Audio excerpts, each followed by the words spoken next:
Desde hace muchos años llevo la música de Brasil por todo el mundo, pero cada vez más me agarro a la bossa nova, porque la bossa nova tiene algo que es un condimento entre el jazz y el samba tan perfecto que ha calado en todo el mundo. Muito natural, o que você não sabe, nem se tem presente,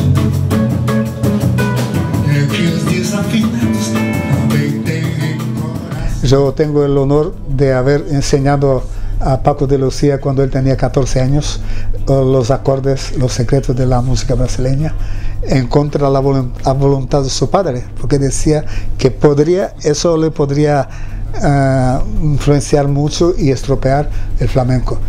Todo lo contrario. Ha sido un enriquecimiento para que le abriera la mente al flamenco.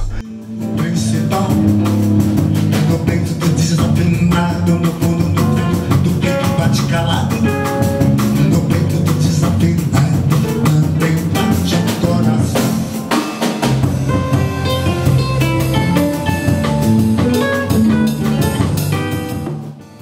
Influencias de todos, curiosamente de Frank Sinatra, porque no era simplemente un cantante, era un músico.